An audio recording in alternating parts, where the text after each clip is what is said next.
नमस्कार, दिन भर की बड़ी खबरों में आपका स्वागत है। मैं हूं आराधना। आज इस बुलेटिन में बात होगी देश में हुए एक और पेपर लीक की, बागियों के गढ़ में गरजे उद्धव ठाकरे की। देखेंगे सोनिया गांधी ने मोदी सरकार पर उठाए क्या सवाल, बीजेपी नेता पर क्यों लग रहे हैं घोटाले के आरोप। जानेंगे खड़गे ने केंद्र सरकार से पूछे क्या सवाल, और बुलेटिन के आखिर में देखेंगे ऑपरेशन सिंदूर पर मोदी सरकार के बड़े झूठ को। लेकिन दिन भर की तमाम बड़ी खबरों से पहले एक नजर आज की सुर्खियों पर। सपा प्रमुख अखिलेश यादव का चुनावी संकल्प, यूपी में सरकार बनाने का किया दावा। अयोध्या को लेकर की बड़ी घोषणा, कहा अयोध्या के लोगों के अधिकारों को दोबारा करेंगे स्थापित। छात्रों की गूंज अभियान को लेकर राहुल गांधी ने कांग्रेस महासचिव, प्रभारी, पीसीसी चीफ और जिला अध्यक्षों को लिखा लेटर। कहा यूथ कांग्रेस और एनएसयूआई का इस अभियान के लिए करे सहयोग, सरकार को घेरने की बनाई रणनीति। महाराष्ट्र में बीजेपी सांसद मेधा कुलकर्णी ने अपनी ही पार्टी विधायक अभिमन्यु पवार पर लगाया जातिवाद करने का आरोप। कहा मैं ब्राह्मण हूं इसलिए आगे बैठने नहीं दिया। विधायक अभिमन्यु पवार ने आरोपों को किया खारिज। कांग्रेस सांसद प्रियंका गांधी के वायनाड दौरे का दूसरा दिन आज। कलपेट्टा में किया आंगनवाड़ी केंद्र का उद्घाटन। बीते दिन वायनाड के विकास को लेकर की थी बैठक। पश्चिम बंगाल में सुवेंदु सरकार के लोक सुरक्षा और समाज विरोधी गतिविधियां नियंत्रण विधेयक 2026 पर बवाल। इसमें बिना सुनवाई के 1 साल तक जेल में रखने का है प्रावधान। विपक्ष ने किया विरोध, कहा पुलिस को मिल सकती है बेहिसाब ताकत। ये तो थी सुर्खियां। अब बात आज की सबसे बड़ी खबर की। देश में पेपर लीक का सिलसिला थमने का नाम नहीं ले रहा। अभी नीट परीक्षा में पेपर लीक का मामला पूरी तरह शांत भी नहीं हुआ था कि अब महाराष्ट्र में टीचर एलिजिबिलिटी टेस्ट यानी टीईटी का पेपर लीक होने से शिक्षा व्यवस्था एक बार फिर सवालों के घेरे में आ गई है। विपक्ष ने इस मुद्दे पर केंद्र सरकार को घेरते हुए इसे युवाओं के भविष्य के साथ खिलवाड़ बताया है। देखिए ये रिपोर्ट। नीट पेपर लीक को लेकर शुरू हुआ बवाल अभी थमा भी नहीं था कि अब एक और पेपर लीक हो गया है। महाराष्ट्र में 28 जून को टीईटी यानी शिक्षक पात्रता परीक्षा होनी थी, लेकिन इससे एक दिन पहले ही इसका पेपर लीक हो गया। महाराष्ट्र राज्य परीक्षा परिषद ने प्रेस विज्ञप्ति जारी कर इसकी जानकारी दी और कहा कि भिवंडी में पुलिस छापेमारी में कुछ लोगों के पास एक अनाधिकृत प्रश्न पत्र मिला, जिसमें असली परीक्षा के कई सवाल शामिल थे। हालात को देखते हुए 28 जून को होने वाली परीक्षा को टाल दिया गया है और मामले की जांच के आदेश दे दिए गए हैं। गौरतलब है कि टीईटी परीक्षा के लिए 4,28,000 परीक्षार्थियों ने रजिस्ट्रेशन किया था। ये राज्य के 1729 केंद्रों पर आयोजित की जानी थी, लेकिन सभी इंतजाम धरे के धरे रह गए। अब महाराष्ट्र राज्य परीक्षा परिषद के इस ऐलान के बाद बवाल मच गया। सवाल उठ रहे हैं कि आखिर क्यों बार बार पेपर लीक हो रहे हैं और हर बार इसका केंद्र महाराष्ट्र ही क्यों बन जाता है। इस पर शिवसेना यूबीटी नेता अंबादास दानवे ने कहा, इस प्रकार सीईटी का पेपर लीक हुआ है, महाराष्ट्र नीट का भी पेपर लीकेज का केंद्र स्थान रहा है, उससे भी सरकार ने अनुभव नहीं लिया। वो शिक्षकों की ही ये टीईटी, मैं समझता हूँ उसका पेपर लीक होना बड़ी महाराष्ट्र सरकार की बेइज्जती इसके माध्यम से हुई है। इसलिए ये जो सरकार है इसमें दम नहीं, ताकत नहीं, सादा पेपर टीईटी का संभाल नहीं सकते। ऐसा सरकार महाराष्ट्र में भारतीय जनता पार्टी का है, इसका हमें खेद है। वहीं महाराष्ट्र के पूर्व गृह मंत्री अनिल देशमुख ने छात्रों के प्रति संवेदना जताते हुए कहा कि देश में बार बार हो रहे पेपर लीक के मामले ने युवाओं के सपनों को राख कर दिया है। कांग्रेस ने तो यहां तक कह दिया कि ये सरकार पेपर लीक सरकार है। पार्टी नेता पवन खेड़ा ने कहा कि ऐसा लगता है कि मोदी सरकार शर्मनाक शतक लगाने पर आमादा है। आप जानते हैं कि छात्रों ने पहले से ही मोदी सरकार के खिलाफ मोर्चा खोला हुआ है। देश के युवा नीट पेपर लीक के बाद से ही हताश हैं, नाराज हैं।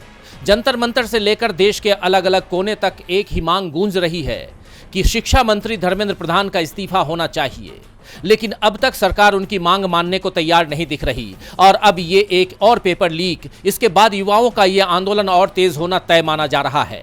विपक्ष के हमले भी सरकार की चुनौतियां बढ़ाने का काम कर रहे हैं। बहरहाल अब देखना यह होगा कि महाराष्ट्र में हुए इस पेपर लीक मामले में आगे क्या कार्रवाई होती है। महाराष्ट्र में टीईटी का पेपर लीक होने के बाद मोदी सरकार की मुश्किलों ने रफ्तार पकड़ ली है, तो दूसरी तरफ शिवसेना यूबीटी प्रमुख उद्धव ठाकरे ने भी बीजेपी की बेचैनी बढ़ा दी है। उद्धव ने बागी सांसदों के खिलाफ उनके संसदीय क्षेत्र में जाकर मोर्चा खोला है, साथ ही बीजेपी की जमकर घेराबंदी की, जिससे राज्य का सियासी पारा हाई है। तो क्या कुछ कहा उद्धव ठाकरे ने, जानने के लिए देखिए ये रिपोर्ट। महाराष्ट्र की राजनीति में उस वक्त बवाल मच गया जब शिवसेना यूबीटी के 6 सांसदों ने बगावत की और एकनाथ शिंदे की शिवसेना में शामिल हो गए। इसके पीछे शिवसेना यूबीटी ने आरोप लगाया था कि डिप्टी सीएम एकनाथ शिंदे ने बीजेपी को फायदा पहुंचाने के लिए उसके सांसद तोड़े हैं। इन सब के बीच शिवसेना प्रमुख उद्धव ठाकरे ने एक बड़ा दांव चला है। उन्होंने उन सांसदों के संसदीय क्षेत्र का दौरा करना शुरू कर दिया जिन सांसदों ने उद्धव से गद्दारी की थी। उद्धव ठाकरे की इस मुहिम में अब जनता का भी साथ खूब मिल रहा है। इस कड़ी में जब उद्धव ठाकरे बागी सांसद संजय देशमुख के संसदीय क्षेत्र यवतमाल पहुंचे तो उन्होंने यहां बागियों को खूब खरी सुनाई, साथ ही बीजेपी पर भी कड़ा प्रहार किया।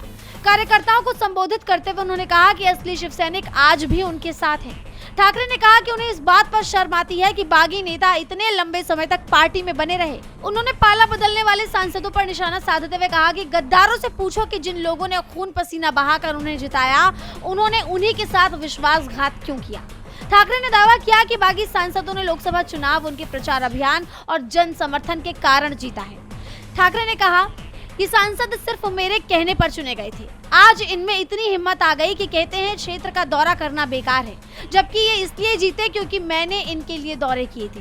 बीजेपी सांसदों को तोड़कर अपनी संख्या बढ़ाना चाहती है और लोकतांत्रिक मूल्यों को कमजोर कर रही है।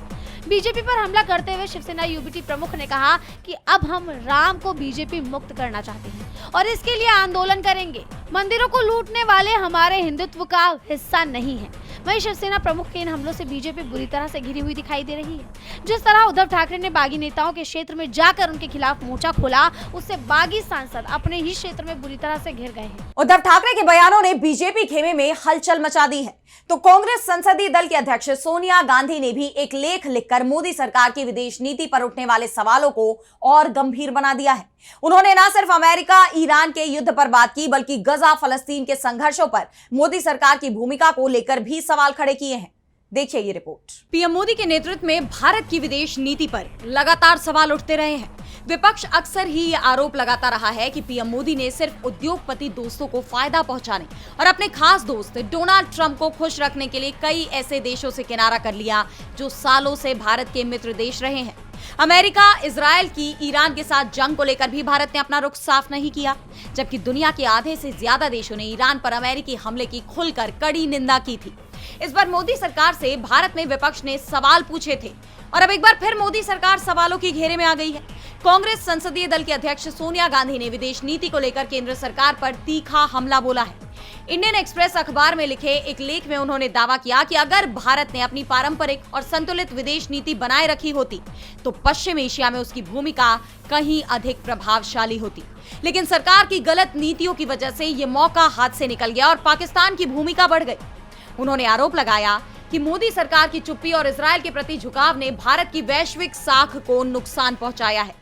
अगर भारत अपनी पारंपरिक विदेश नीति पर कायम रहता तो पश्चिम एशिया में किसी भी बड़े तनाव या ईरान और अमेरिका जैसे टकराव की स्थिति में स्वाभाविक मध्यस्थ की भूमिका निभा सकता था। ऐसे में पाकिस्तान को आगे आने का मौका ही नहीं मिलता। सोनिया गांधी का हमला सिर्फ पीएम मोदी पर ही नहीं रहा, बल्कि उन्होंने पीएम मोदी के डियर फ्रेंड और अमेरिका के राष्ट्रपति डोनाल्ड ट्रंप पर भी सवाल उठाए। सोनिया गांधी ने कहा कि अमेरिका में डोनाल्ड ट्रंप की सरकार के समर्थन के कारण इजरायल अपनी कार्रवाई जारी रखने में सफल रहा। वहीं दुनिया के कई देशों ने फलस्तीन के समर्थन में खुलकर आवाज उठाई और इजरायल की कार्रवाई की निंदा की है। सोनिया गांधी के इस लेख ने बीजेपी की मुश्किलें और बढ़ा दी है। सोनिया गांधी के लेख के बाद बीजेपी कटघरे में आ गई है और अभी उस पर उठने वाले सवालों पर फुल स्टॉप भी नहीं लगा था कि एक और बीजेपी नेता के भ्रष्टाचार का मामला सामने आ गया, जिसने राजस्थान की सियासत को पूरी तरह गरमा दिया है। विपक्ष ने बीजेपी नेता को घेर लिया है और उससे इस्तीफे की मांग की जा रही है। तो कौन है वो बीजेपी नेता जिसके भ्रष्टाचार का काला चिट्टा खुल चुका है? जानने के लिए देखिए ये रिपोर्ट। अभी हाल ही में मध्य प्रदेश के मुख्यमंत्री मोहन यादव को लेकर बड़ा खुलासा हुआ था कि उन्होंने बड़े पैमाने पर जमीन घोटाले को अंजाम दिया और अब इस पर बवाल थमा भी नहीं था कि इस बीच एक और बीजेपी नेता की पोल पट्टी खुल गई है। अजमेर से लोकसभा सांसद और कृषि राज्य मंत्री भागीरथ चौधरी ने जनता को मिलने वाली सब्सिडी का फायदा खुद ही उठा लिया, जिस पर अब बवाल मच गया है। अंग्रेजी अखबार इंडियन एक्सप्रेस की खास रिपोर्ट में मोदी सरकार के मंत्री के इस घोटाले का पर्दाफाश हुआ है। दरअसल कृषि राज्य मंत्री भागीरथ चौधरी ने mission for integrated development of horticulture यानी MIDH नाम की इस योजना के तहत 99 लाख रुपए की सब्सिडी उठाई है। इसमें 1994 बैच के राजस्थान कैडर के IAS अधिकारी नरेश पाल गंगवार की मां, पत्नी और बेटे को भी फायदा मिला है। ये स्कीम केंद्रीय कृषि और किसान कल्याण मंत्रालय के तहत कमर्शियल खेती को बढ़ावा देने के लिए है। इंडियन एक्सप्रेस की रिपोर्ट के मुताबिक राजस्थान के अजमेर स्थित पीह में एक विशाल खेत है, जहां कृत्रिम तालाब और 4 बड़े पॉली हाउस बने हैं। यहाँ लगे सफेद साइन बोर्ड पर लिखा है राष्ट्रीय बागवानी बोर्ड यानी NHB कृषि मंत्रालय, भारत सरकार द्वारा सहायता प्राप्त। बोर्ड पर लाभार्थी का नाम भागीरथ चौधरी और 50% सब्सिडी की रकम 99,60,000 रुपए लिखी गई है। जांच में ये सामने आया कि केंद्रीय राज्य मंत्री भागीरथ चौधरी को ये सब्सिडी कुछ महीने पहले उसी मंत्रालय की योजना से मिली है जिसमें वो खुद मंत्री यानी MOS है। ये पैसा राष्ट्रीय बागवानी बोर्ड NHB की योजना हॉर्टिकल्चर, फसलों के उत्पादन और फसल के बाद के प्रबंधन के जरिए वाणिज्यिक बागवानी का विकास के तहत दिया गया है। 2025 में इस योजना के तहत जिन 467 प्रोजेक्ट्स को मंजूरी मिली, उसमें भागीरथ चौधरी का 16,592 वर्ग मीटर में खीरे की खेती का प्रोजेक्ट भी शामिल है। और अब ये खुलासा होते ही बवाल मच गया। विपक्ष ने इसे बीजेपी का भ्रष्टाचार बताया है। सरकार को घेरते हुए कांग्रेस ने एक्स पर पोस्ट किया कि मोदी सरकार के मंत्री भागीरथ चौधरी का बड़ा भ्रष्टाचार सामने आया है। कृषि राज्य मंत्री भागीरथ ने अपने ही मंत्रालय से 99 लाख रुपए की सब्सिडी उठा ली खीरे की खेती के लिए। मंत्री बनने के कुछ ही महीनों बाद ये खेल किया गया। भागीरथ ने अप्रैल 2025 में सब्सिडी मांगी और सिर्फ 14 दिन में अप्रूवल भी मिल गया। ये सीधे तौर से पद के दुरुपयोग का मामला है। मंत्री बनकर जनता के पैसों की लूट का मामला है। नरेंद्र मोदी ने अपने मंत्रियों को खुली छूट दे रखी है। संदेश साफ है, खुद खाओ, मुझे भी खिलाओ, जमकर लूट मचाओ। इसके साथ ही कांग्रेस ने भागीरथ चौधरी के इस्तीफे की मांग कर दी है। साथ ही इस भ्रष्टाचार पर निष्पक्ष जांच की मांग भी की गई है। ऐसे में अब बीजेपी और पीएम मोदी की मुश्किलें बढ़नी तय मानी जा रही हैं। राजस्थान में बीजेपी का बड़ा घोटाला सामने आया जिससे जनता त्रस्त है, तो दूसरी तरफ महंगाई ने भी जनता की कमर तोड़ दी है। पश्चिम एशिया में तनाव कम होने और अंतरराष्ट्रीय स्तर पर कच्चे तेल के दाम घटने के बावजूद भारत में पेट्रोल और डीजल के दाम कम नहीं हुए, जिससे जनता पर महंगाई की मार लगातार पड़ रही है। और इसी को लेकर अब कांग्रेस अध्यक्ष मल्लिकार्जुन खड़गे ने बीजेपी को आड़े हाथों ले लिया है। देखिए ये रिपोर्ट। पश्चिम एशिया में तनाव कम हो चुका है। अंतर्राष्ट्रीय बाजार में कच्चे तेल की कीमतें भी पहले के मुकाबले काफी नीचे आ गई हैं। लेकिन भारत में पेट्रोल, डीजल और रसोई गैस के दाम अब भी आम लोगों की जेब पर भारी पड़ रहे हैं। ऐसे में विपक्ष ने मोदी सरकार को महंगाई के मुद्दे पर घेरना शुरू कर दिया है। इसी कड़ी में कांग्रेस अध्यक्ष मल्लिकार्जुन खड़गे ने एक्स पर पोस्ट कर सरकार से तीखे सवाल पूछे हैं। उन्होंने लिखा कि भाजपा की लूटमार और जेब कतरी की आदत, जमीन पर लुढ़क रहा है कच्चा तेल, पेट्रोल, डीजल, गैस पर राहत न देकर मोदी सरकार कसती जा रही बचत पर नकेल। हमारे 3 सवाल हैं। जब वेस्ट एशिया का युद्ध चरम पर था तब कच्चा तेल USD 138 प्रति बैरल था। उस समय पेट्रोल 94.77 लीटर और डीजल 87.67 लीटर था। आज कच्चा तेल गिरकर USD 70.71 प्रति बैरल पर आ चुका है। फिर मोदी सरकार पेट्रोल 102.112 रुपए प्रति लीटर और डीजल 95.20 लीटर में क्यों बेच रही है? युद्ध का हवाला देकर भाजपा सरकार ने कमर्शियल LPG के दाम दोगुना कर दिए। अब जब सप्लाई सामान्य हो चुकी है तो LPG के दाम वापस क्यों नहीं लिए जा रहे? जनता को 1 पैसे की भी राहत क्यों नहीं? तीसरा सवाल, घरेलू सिलेंडर, प्रवासियों के काम आने वाला 5 किलो वाला छोटा सिलेंडर और CNG हर चीज महंगी कर दी।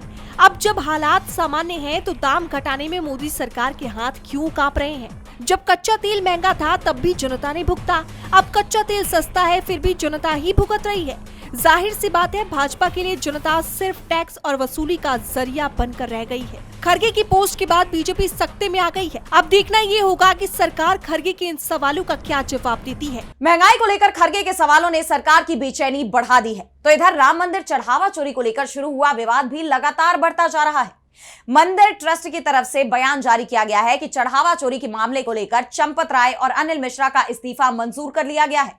विपक्ष इनकी गिरफ्तारी की मांग कर रहा है। इस मामले में SIT की जांच भी जारी है, जिससे कई बड़े खुलासे हो रहे हैं। देखिए ये रिपोर्ट। अयोध्या के राम मंदिर से भक्तों की तरफ से चढ़ाए गए चढ़ावे में लूट को लेकर शुरू हुआ बवाल बढ़ता ही जा रहा है। मामले में विशेष जांच दल यानी SIT जांच कर रही है, जिससे रोज इस मामले में नए नए खुलासे हो रहे हैं जो बीजेपी की मुश्किलें बढ़ाने का काम कर रहे हैं। और अब पुलिस ने राम मंदिर से चढ़ावा चोरी के मामले में गिरफ्तार और चंपत राय के करीबी टिन्नू यादव के घर पर छापा मारा है।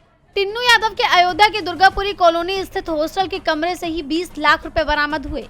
गिरफ्तारी के बाद टिन्नू यादव को पुलिस उनके हॉस्टल पर लेकर पहुंची और 4 पुलिस वालों के साथ टिन्नू यादव को हॉस्टल लाया गया था। फिलहाल टिन्नू यादव गिरफ्तार है और उनसे पूछताछ भी जारी है। वहीं टिन्नू यादव के पास 20 लाख रुपए मिलने के बाद ये मामला और गर्माता जा रहा है। सवाल उठ रहे हैं कि जब टिन्नू यादव के हॉस्टल में इतना पैसा मिल सकता है तो उसके बैंक अकाउंट और गुप्त जगहों पर भी नकदी और मंदिर से जुड़ी कई कीमती सामान मिल सकते हैं। ऐसे में माना जा रहा है कि पुलिस जल्द ही टिन्नू यादव से जुड़ी और भी जगहों पर छापा मार सकती है। साथ ही टिन्नू यादव के अलावा बाकी जिन 7 लोगों को गिरफ्तार किया गया है उन पर भी ये एक्शन लिया जा सकता है। इस मामले में 8 लोगों पर एक्शन लिया गया, लेकिन चंपत राय पर कोई एक्शन नहीं लिए जाने को लेकर सवाल अब भी गूंज रहे हैं। इसी कड़ी में कांग्रेस के दिग्गज नेता दिग्विजय सिंह ने साफ कहा कि इस पूरे मामले में चंपत राय से बड़ा खिलाड़ी और कोई नहीं है। दिग्विजय सिंह ने कहा, हमारी मांग है कि चंपत राय के खिलाफ FIR दर्ज की जानी चाहिए। गिरफ्तार करो चंपत राय को, अनिल मिश्रा को। इन्होंने ये सब खुलेआम किया है और प्रमाण के लिए महिपाल सिंह है और दीनानाथ वर्मा है। आप उनका प्रमाण क्यों नहीं लेते? विपक्ष के तेवर से साफ है कि चंपत राय पर जब तक एक्शन नहीं होता तब तक किसी भी कार्रवाई का कोई मतलब नहीं होगा।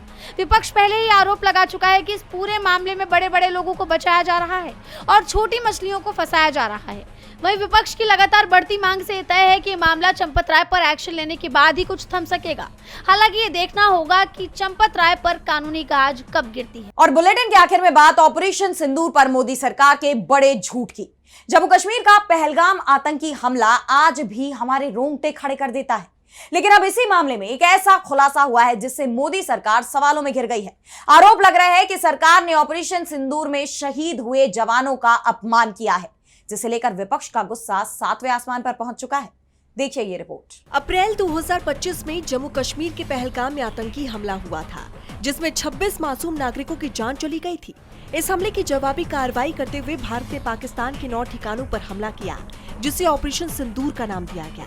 इस ऑपरेशन के बाद मोदी सरकार ने खूब वाहवाही लूटी। रक्षा मंत्री राजनाथ सिंह ने संसद में कहा था कि इस ऑपरेशन में देश के किसी सैनिक की जान नहीं गई थी। क्या हमारे जाबाज सैनिकों को कोई क्षति हुई है?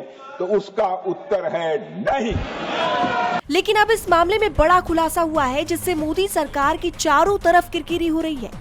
दरअसल पीएम मोदी ने उन 6 जवानों के नाम सार्वजनिक किए हैं जो इस ऑपरेशन के दौरान शहीद हुए थे। इन नामों में सूबेदार मेजर पवन कुमार, राइफलमैन सुनील कुमार, लांस नायक दिनेश कुमार, एविएशन टेक्नीशियन मुरली नायक, हवलदार सुनील कुमार सिंह, सार्जेंट सुरेंद्र कुमार शामिल हैं।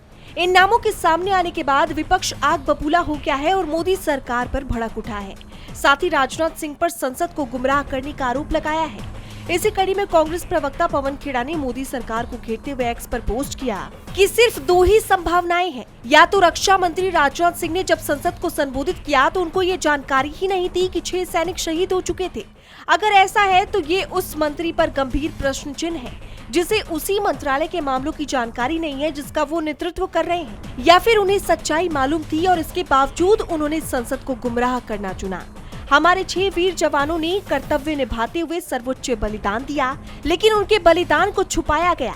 उन्हें वो सम्मान और मान्यता नहीं दी गई जिसके वो हकदार थे। ये हमारे सैनिकों का अपमान है और कोई भी सच्चा देशभक्त इस पर मौन या संतुष्ट नहीं रह सकता। इसके अलावा आरजेडी ने राजनाथ सिंह को घेरते हुए एक्स पर पोस्ट किया कि आज निर्लज्ज स्वीकार कर रहे हैं कि 6 सैनिकों की जान ऑपरेशन सिंदूर में गई थी। सदन और देशवासियों से सेना के संदर्भ में झूठ बोलने के लिए रक्षा मंत्री राजनाथ सिंह को इस्तीफा देना चाहिए। ये लोग सेना के नाम पर वोट मांगते हैं पर सैनिकों को सही सम्मान नहीं दे सकते। उनकी बलिदानी और योगदान को ये भाजपाई स्वीकारना तक नहीं चाहते। बीजेपी के इस बड़े झूठ ने विपक्ष के गुस्से को 7वें आसमान पर पहुंचा दिया है। अब देखना ये होगा कि अपने झूठ पर बीजेपी पर्दा कैसे डालती है। तो आज इस बुलेटिन में इतना ही। आप देखते रहिए DB लाइव। नमस्कार।